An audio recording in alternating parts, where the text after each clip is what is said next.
알에서 깨난다는 게 뭐예요? 20하루가 지나면 이 계란이 20하루만 딱 지나면 그 속에 있는 병아리가 돼가지고 입으로 쫙 쪼아요. 밖에서 깨트린 게 아니에요. 어머니가 깨트린 게 아니에요. 지가 딱 깨트려가지고 쫙 뚫고 나오는. 에벨레 속에서 나비가 자기가 뚫고 나오는 거예요. 그런 것처럼 오늘은 바벨론에 70년 동안 포로 생활하던 유대 민족이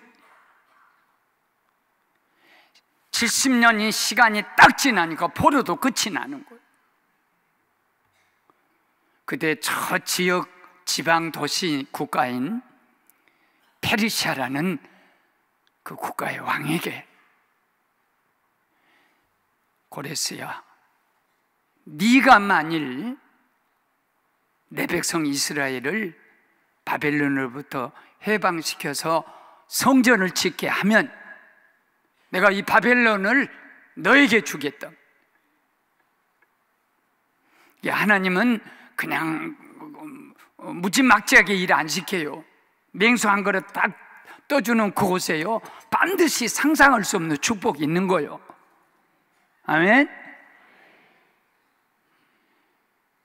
그래서 이스라엘 민족을 70년 만에 해방시켜서 1차 여호수아 스룹바벨, 2차 에스라, 3차는 느헤미야, 이렇게 3차에 걸쳐서 다 예루살렘으로 돌아와서 성전을 짓는 거예요.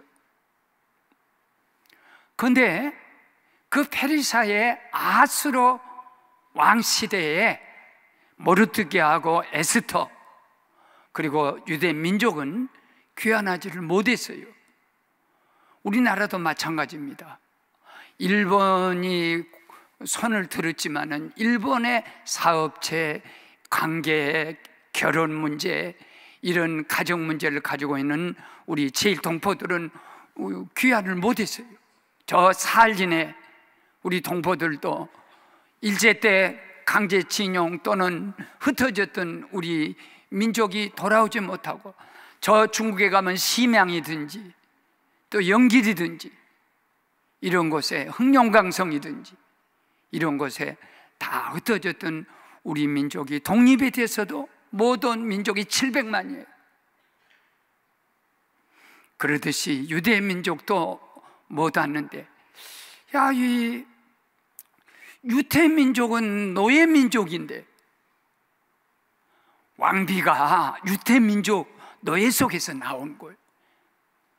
그러니까 하만이 질투심이 나서 이 모르드게를 죽이면 유대 민족을 다 죽이겠다 하고 임금을 어떻게 이렇게 좀 간을 해가지고 몇 년, 몇 월, 며칠 날 유대인들은 다 죽이자.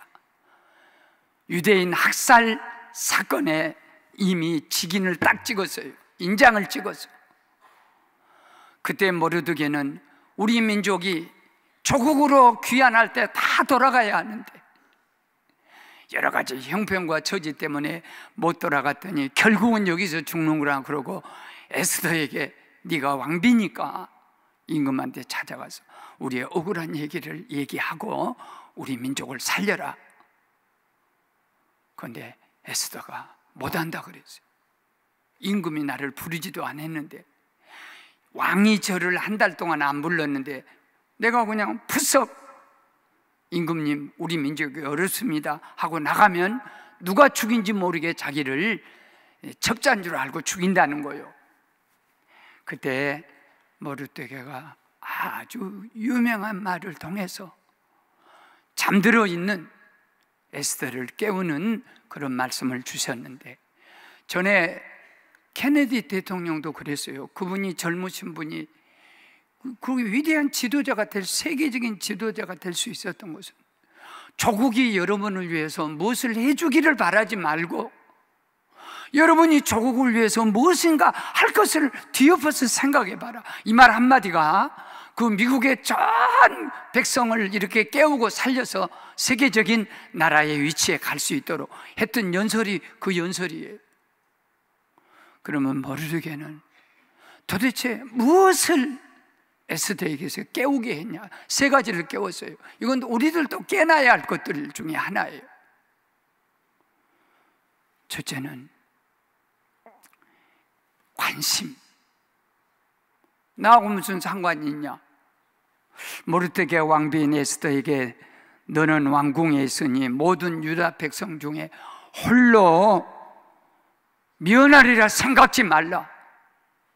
이 말 한마디가, 아니 민족을 좀 건지도록 네가 왕비니까 좀 말을 좀 임금한테 해서 네가 이 책임을 좀 져라 했더니 나는 임금이 안 불러서 못 갑니다고 변명으로 일관하는 거. 이게 지성인의 변명, 부유한 사람들의 변명, 자기 몸 세리는 거. 그러니까 네가 왕궁에 있으면 너 혼자 네가 몸을 세리면 네가 살 줄 아냐? 우리가 제일 먼저 죽어. 우리가 제일 먼저 죽어. 우리는 높은 위치에 있기 때문에, 우리를 겨냥하고 하만이 계략을 쳤기 때문에 우리가 죽어. 에스더가 무관심했어요. 무슨 일이 있어도 민족 공동체, 교회 공동체 모를라 하면 안 된다는 거예요. 우리 한번 출애굽기 30장 12절 보면요, 하나님이 모세에게 숫자를, 인구를 조사하라고 했어요. 네가 이스라엘 자손의 수요를 조사할 때 조사받은 각 사람은 그들을 계수할 때 자기의 생명의 속전을 여호와께 드릴지니, 하나님께 감사를 하라는 거예요. 왜 그러냐면 이는 그것을 계수할 때 그들 중에 질병이 없게 하려 함이라. 그 다음에 민수기 26장 51절 53절에 보면 이스라엘 자손에 계수된 자가 60만 1730명이었더라. 여호와께서 모세에게 말씀하여 이르시되 이 명수대로 내가 땅을 분배하여 주리라. 우리는 이 두 가지를 잊어버리면 안 돼. 무슨 일이 있어도 주일 공동체 속에 오십시오. 하나님이 분명히 우리에게 약속하기를 60만 이스라엘 민족이 광야를 지나갑니다. 그들은 메마른 땅 지나가면 일사병이 있습니다. 정갈이 있습니다. 마라의 쓴물이 있습니다. 어떤 것을 통과하더라도 내가 계수하고 있는 숫자 속에 들어간 너희들에게는 질병을 제하여 버리고 너에게 땅을 기업으로 주겠다 그래요. 아무나 주는 게 아니에요. 그 수 속에 포함된 자에게 주는 거예요. 저희 교회가 3만 교회 운동을 합니다. 만도 지금 한 3천, 4천 명이 거의 왔는데, 10,000명 교인이 한 번만 성경을 읽자. 그래서 일생 동안에 성경 한 번 읽는 운동을 하자면, 한 번 읽으면요 2번도 3번도 다 읽을 수가 있어요. 그리고 우리 한 10,000명이 한 구자씩 한번 만구자 운동해서 봉헌해보자. 그 다음에 10,000명이 한 사람 전도해보자. 한 사람 전도하게 되면, 내가 한 사람 전도하면 우리 교회는 3만 교회에서가 된다. 그러면 수도권 300만을 책임질 수 있고, 또 이런 이 교회가 하는 이 운동에 대해서 그 속에 들어가라는 거예요. 그 숫자 속에 들어간 곳에 하나님이 두 가지 축복을 주셨어요. 하나는 질병을 제해 오지 못하게 지켜줄 것이며, 그리고 땅을 기업으로 주시겠다 약속해 주셨습니다. 우리는 이 약속을 잊어버리면 안 됩니다. 비록 보잘것 없고 모자라고 부족해도요. 사랑하는 여러분, 나와 함께 하지 않은 자는 나를 반대한 사람이요 나와 함께 모으지 않은 자는 나를 해치는 자라는 마태복음 12장 30절을 우리는 깊이 생각을 해야 합니다. 왜 우리가 120명 속에 들어가고 7,000명 속에 들어가고 300명 속에 들어가고, 왜 5,000명 속에 들어가고 4,000명 속에, 왜 주님이 원하는 그 계수하는 그 자리 숫자 속에 들어가야 되면 하나님이 함께 계시기 때문에, 하나님이 함께 계시기 때문에 그곳에서 하나님이 가지고 있는 모든 기적 축복을 내려주실 줄 믿습니다. 두 번째는 소위 사명을 깨우는 거예요. 에스더야, 네가 왕비의 위를 얻은 것이 이때를 위함이 아닌지 누가 아느냐. 이때 네가 만일 잠잠하면 다른 데로 말미암아 이 백성은 구원을 받지만은 너와 내 집은 망한다. 이게 우리가 제일 먼저 망한다. 에스더가 누굽니까? 전쟁이 일어나서 포로로 끌려다 아버지 어머니가 가족들 다 죽었어요. 사촌 오빠 하나 모두 2개만 남았어. 그러니까 어린 딸 같기도 하고 사촌 여동생 불쌍하니까 양녀를 삼아가지고 유산 때문에 양녀를 삼아서 잘 곱게 키웠어요. 예쁘게 컸어. 그 아수르 왕비가 교만해갖고 하여튼 교만하러 가면 우리 차지가 돼야. 교만해갖고 막 거들러 다니니까 임금이 저희 왕비가 돼가지고 이렇게 교만을 떨고 있어. 그래 폐위를 시키고 간택을 할 때 세상에 에스더가 왕비가 된 거예요.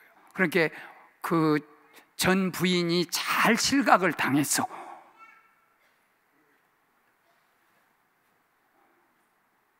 교만해서 그랬어. 그렇기 때문에 에스더는 왕비가 될 수 없는 사람이에요. 죽었다 캐는. 왜냐하면 아니 왕이 이미 결혼해 버렸는데 어떻게 무슨 몸종이면 몰라도 궁녀면 몰라도 될 수가 없어요. 그러면 하나님이 왜 전쟁 포로, 부모도 없는 거, 올 때 갈 데 없는 거, 양녀로 큰 거, 보잘 거 없는 거, 포로의 후손 중에서 이걸 갖다가 왕비로 세웠어. 머리뜨기는 그걸 알기 때문에 네가 왕비를 세워서 부귀 영화를 누린 게 너 하나 먹고 살라고 그런 줄 아냐. 많은 사람들이요, 왜 우리가 무엇을 가지고 있고 우리가 어떤 위치에 있으면 지가 잘나서 그런 줄 아는, 그건 멸망할 것이에요.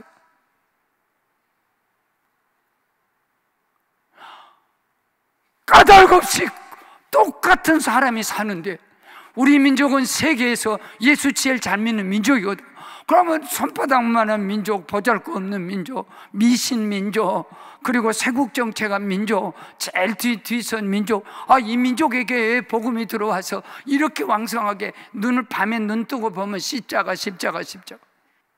우리가 무슨 대단한 민족이어서 우리 민족을 이렇게 축복해 주었습니까?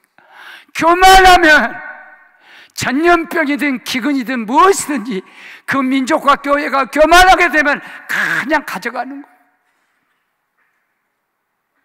사명 때문이죠. 한번 따라 합시다. 축복은 사명이다. 건강은 사명이다. 리빙스턴 파란 날을 그 정글에서 사자가 와서 뜯어 먹어버리고 갔어요. 얼마나 피가 나게. 그런데 이걸 부여잡고 그런 살아나서 2가지 말했어요. 내 인생에 가장 좋은 것은 아프리카를 오든 어디를 가든 하나님의 나와 함께 계심이로다. 그리고 사명이 있는 자는 결코 죽지 않는다. 여러분, 민족을 위하는 일이든, 그리고 우리의 공동체를 위한 일이든, 가정을 위한 일이든, 회사를 위한 일이든, 어떤 책임자의 자리에 있든 간에 내가 이 책임은 목숨 걸고 감당해야 쓰겠다는 생각만 가지고 사명을 감당한다면, 사명 때문에 사람 목숨이 2개예요. 생명, 살아가도록 하는 생명이 있고, 그 생명이 살리는 사명이 있는 거예요. 생명은 사명을 위해 있는 것이요, 사명은 또 생명을 위해 있는 거예요. 사도 바울 사도행전 2장 24절 보십시오. 각성에서 성령이 증거하기를 예루살렘에 올라가면 환난과 결박이 기다린다 하시나 주 예수께 받은 사명 곧 은혜의 복음 증거하는 일을 마치려 하면은 내 생명을 조금도 귀한 것으로 여기지 아니하노라. 이 목숨은 사명을 위해서 있다는 거. 우리는 잘못 생각하고 있어요. 내가 살아야 쓰겠다지만 아니에요. 이 목숨이 죽고 사는 것이 하나님이 내게 준 사명. 그래서 에스더가 사명을 자각하고, 그리고 그가 깨어난 것이 의식으로부터 깨어나. 에스더의 무관심, 관심으로, 무사명에서 사명으로, 무의식 속에서 의식으로 깨우죠. 그러니까 에스더가 네가 왕비를 얻은 것이 너 하나 잘 먹고 잘 살라고. 하루아침에 죽음이야.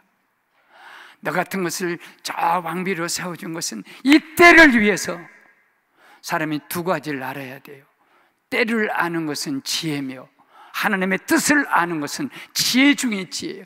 때를 모르고 하나님의 뜻을 모르게 되면 그건 그대로 멸망이요. 멸망할 짐승과 같다. 네가 지금이 어느 때야? 자다가 깰 때야? 민족을 위해 기도할 때야? 엎드릴 때야? 네가 왕비가 왜 되었어? 너 잘 먹고 잘 살라고 된 줄 알아? 이 때를 위해서 하나님이 너를 왕비를 세워주고, 그러니까 네 손에 모든 것이 달려있다는 거예요. 그러니까 죽으면 죽으리다 그렇게 하고 3일 동안 금식 먹지 말고 마시지 말고 금식하십시오. 나도 그렇게 하고 왕한테 나갈 때 죽으면 죽으리라. 이게 참, 내가 영어 그렇게 잘 못하지만 그래도 영어 성경을 이렇게 보다 보면 참 영어는요, 그 영어가 생각지 못할 은혜가 있는 거예요. If I die, I die 그래서 만일 내가 죽게 생기면 I die, 내가 죽겠습니다. If I perish, 내가 멸망하게 되면 I perish, 내가 죽으면 죽고 망하면 망하리다. 그리고 앞으로 나갈 때 그것이 죽음이었습니까? 우리는 만일 이 목숨이 사명을 위해서 이것을 던지게, 사명을 위해서 이 목숨을 쓰게 되면 절대 죽지 않습니다.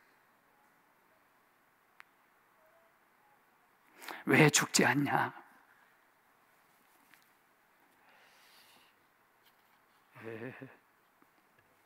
저쪽에 그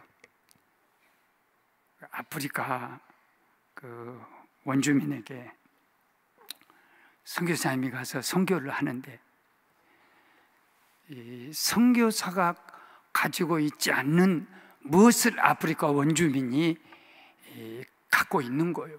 그래 애들을 주일학교를 가르치면서 그 소나무 위에 딸기 바구니를 이렇게 올려놨으니까 여기서 스타트를 해가지고 제일 먼저 달려간 아이가 그 딸기 바구니를 쥐기만 하면 그 아이 혼자 딸기를 다 먹을 수 있다, 그렇게 숙제를 주었어. 그러니까 애들이 막 이렇게 딸기 먹고 싶어서 모두 줄을 섰는데 총을 빵 쏘니까, 아 세상에 놀라울 사건은 1명이 이렇게 하더니 손잡고 가가지고 손잡고 하나를 올리더니 딸기 바구니에서 이렇게 엎져 있던 애, 그 다음에 올린 애, 또 무등을 다는 애, 그래가지고 이걸 딱 잡아서 10사람이 10아이들이 다 갖고 오는 거예요. 거기 이걸 누구를 줄 거냐 그랬더니 우분투, 10아이들이 우분투 하더래요. 그래, 우분투가 뭔 뜻이냐면 나는 너 때문에 행복하고 너는 나 때문에 행복하고. 그러면 네가 혼자 달려갔으면 다른 박질 잘하니까 네가 혼자 다 이거 먹을 수 있을 거 아니야. 그러니까 그 아이가 뭐라고 하냐면, 우리는 이렇게 배웠습니다. 나 혼자 행복하면 9사람이 불행한다는 거. 그러면 10사람이 다 같이 나눠 먹으면 10사람이 행복하다. 이것이 아프리카 원주민이 살아가는 비밀이 우분투라는 거예요. 수학 문제를 풀라고 그랬어. 그러면 이걸 푸는 제1번 사람에게 라디오 주겠다 그랬어. 그 나라에서 라디오랑 말도 못할 거죠. 음악이 나오고 막 굉장한 그런 것을, 기계를 주겠다. 그러니까 10명이 또 앉아가지고 이렇게 하더니 해답이 다 똑같아요. 누구를 죽었냐? 우분투 그러더라는. 그렇기 때문에 아프리카 그 험한 그 밀림 정글 속에서 살아남을 수 있는 것은 공동체라는 거예요. 내가 살면 교회가 죽고 내가 죽으면 산다. 안희수 선생님, 주기철 목사님 순교할 때 참해요. 선생님, 안 선생, 우리가 쓰러지면 한국교회가 쓰러져. 일본에 절대 신사참배 하면 안 된다. 그리고 순교하는 것을 보고 안 선생님이 끝까지 신사참배 안 하다 외경의 일본 순사에게 끌려가가지고 가슴으로 워카발로 막 발을 디디고 고춧가루 물 먹이면서, 너는 왜 목사도 장로도 다 신사참배 하는데 네가 왜 안 하냐? 그때 나는 여자라 정조가 하나밖에 없습니다. 우리 주님에게 신앙의 정조를 드렸습니다. 다른 데 줄 정조가 없습니다. 나는 인사가 하나밖에 없습니다. 우리 경배가 하나밖에 없습니다. 예수님에게 나는 이미 경배를 드렸습니다. 다른 신에게 드릴 경배가 없습니다. 그러면서 모든 고문을 그렇게 고통 중에 신앙을 지키다가 해방이 돼가지고 그가 미국에 가서 LA에 가서 목사님 만나서 결혼하고, 나 신학교 다닐 때 할머니가 다 대신 안희주 선생님 와서 죽으면 죽으리라, 에스더 정신이요. 그러면서 그가 죽으면 죽으리라는 책을 썼을 때, 그때 우리들이 신학생으로서 신앙을 새로 목회를 시작을 나갈 때 이 에스더 정신을 얼마나 귀하게 받았으면, 그분이 죽으면 죽으리라 책이 1권이지만 두 번째 그 학원은 죽으면 살리라. 나는 죽으면 죽으리라고 생각했는데 그것은 죽는 것이 아니라 내가 사는 것이었습니다. 6.25가 터졌을 때에 유엔군이 175만 4천 명이 왔어요. 그 중에 미군이 160만 명이요. 유엔군이 4만 명이 죽었는데 미군이 3만 6천 명이 죽었어요. 아니, 요새 메르스로 인해서 25명, 26명 생명은 천하보다 귀하기 때문에 한 명만 죽어도 이 세상이 난리 나고 교통사고 나도 난리 나고 하는데, 세상에 4만 명이 65년 전에 어디 가냐면 미국, 영국, 카나다, 터키, 호주, 필리핀, 태국, 뉴질랜드, 네덜란드, 콜롬비아, 그리스, 프랑스, 벨기에, 이디오피아, 남아공, 덴마크, 노르웨이, 스웨덴, 인도, 이탈리아, 룩셈부르크 21개 나라가 우리나라에 와서 4만 명이 죽었어요. 130년 동안 5천 명의 선교사들이 와서 순교당하고, 우리의 조국은 대한민국이다 할 만큼 여기다 모든 걸 쏟아서 열방의 피를 이 조국에다 쏟아서 6.25 때 이 민족을 건져내 줄로 믿습니다. 이것이 우리 민족이요, 축복받은 민족이요, 하나님이 사랑하는 민족이요. 여러분, 공동체 속에, 대한민국 이 공동체 속에, 우리 교회 공동체 속에 우리는 관심, 여기 죽으면 내가 죽음이요, 여기 살면 내가 살아. 그래서 목사님은 평생 동안 교회는 저수지다, 저수지물만 가득 차라, 못자림을 채울 필요가 없어, 저수지에서 다 흘러넘쳐. 이 교회만 평화스러우라, 그러면 이 지역이 전체가 평화스럽고 저희 여러분이 평화의 땅으로 가게 될 줄로 믿습니다.